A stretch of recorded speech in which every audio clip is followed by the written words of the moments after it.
नमस्कार दोस्तों, आप देख रहे हैं सुनील श्रीवास्तव के साथ आए भूतिया कहानी की शुरुआत होती है। सिर काटा भूत हिंदी हॉरर स्टोरी। मयंक एक मल्टीनेशनल कंपनी में ब्रांच मैनेजर की जॉब करता था। एक दिन मयंक को ऑफिस से घर जाने के लिए लेट हो गया था। सर्दी की मौसम होने के कारण रात भी जल्दी हो गई थी, ठंड भी बहुत शुरू हो चुकी थी। रास्ते में चलते चलते मयंक को अचानक एक आवाज़ सुनाई दी। मयंक वहीं पर ही रुक गया और पीछे मुड़ के देखा, लेकिन पीछे कोई भी नहीं था। फिर से वही आवाज़ सुनाई दी। जैसे ही मयंक ने सामने देखा तो उसे जमीन पर कुछ चमकती हुई चीज दिखाई दी। मयंक दौड़ के उस चीज के पास गया और देखा तो यह कोई साधारण चीज नहीं थी, बल्कि एक चमकता हुआ हीरा था। उसने वो हीरा अपने हाथ में लिया।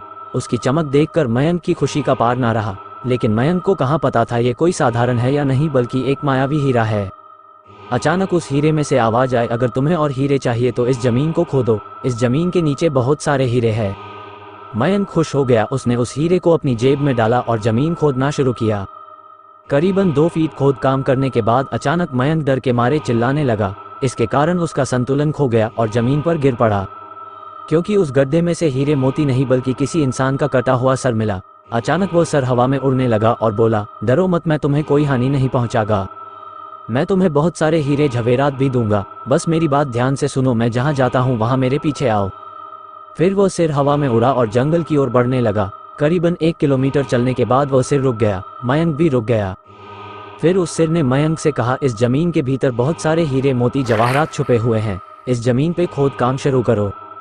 मयंक खुश हो गया और उस जमीन को खोदना शुरू कर दिया। खोदते खोदते उस जमीन के नीचे हीरा मोती तो नहीं मिले, बल्कि उस सिर का कटा हुआ धड़ मिला।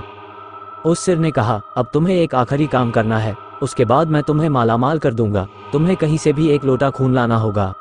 मयंक ने बोला, 1 लोटा खून? पर मैं 1 लोटा खून कहाँ से लाऊंगा?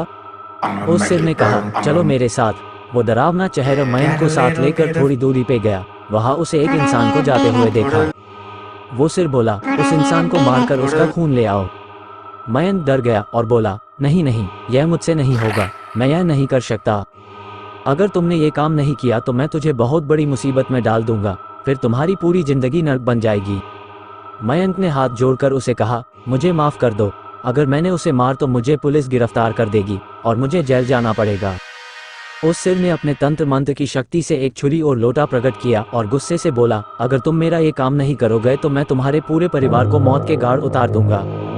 मयंक ने मजबूरी में आकर उस आदमी को मार डाला और उसका खून लेकर उस सिर के पास गया। वो सिर खून को देखकर बहुत खुश हुआ और बोला, ये खून मेरे शरीर पे डाल दे। उस सिर के कहने पर मयंक ने खून को उसके शरीर पे डाल दिया। फिर कुछ ही देर में वो कटा हुआ सिर उस शरीर पे जुड़ गया। ये सब देखकर मयंक की हालत अब खराब होने लगी। वो उस भूत को देखकर काफी डर गया। जैसे ही वो भूत जिंदा हुआ तो जोर जोर से हंसने लगा और डरावनी आवाज में बोला, तुमने बहुत बड़ी गलती कर दी कि तुम्हें मुझे फिर से जिंदा कर दिया। अब मैं सिर्फ तुम्हें ही नहीं बल्कि इस पूरे शहर को मौत के घाट उतार दूंगा। डर के मारे मयंक के मुंह से आवाज भी नहीं निकल रही थी। वो अपने जान बचाने के लिए वहां से दौड़ा, लेकिन उस भूत ने छलांग लगाकर मयंक को जमीन पे गिरा दिया और बोला, मुझे बहुत भूख लगी है, अब मैं तुम्हारा मांस खाऊंगा। जैसे ही उस भूत ने मांस खाने के लिए आगे बढ़ा कि तुरंत ही उसका सिर धड़ से अलग हो गया। मयंक समझ नहीं पाया कि आखिर यह चमत्कार हुआ कैसे। जब मयंक ने पीछे मुड़कर देखा तो एक अघोरी बाबा खड़े थे। उस अघोरी बाबा ने कहा, जब तुम उस आदमी को मारकर उसका खून ले जा रहे थे तभी मैंने देख लिया था और समझ गया कि कुछ तो बुरा होने वाला है। इसीलिए मैं तुम्हारे पीछे पीछे यहाँ तक चला आया और मैंने अपनी मंत्र की शक्ति से उस भूत को फिर से मार दिया। अब तुम निश्चित होकर अपने घर जाओ, अब तुम पर कोई खतरा नहीं है। आज भी मयंक उस बात को याद करता है तो उसकी रूह तक कांपने लगती है। दोस्तों, आपको ये कहानी कैसी लगी प्लीज़ हमें कमेंट करके जरूर बताएं। हमारी और भी कहानियाँ सुनने के लिए हमारे चैनल को सब्सक्राइब करें, शेयर करें। धन्यवाद।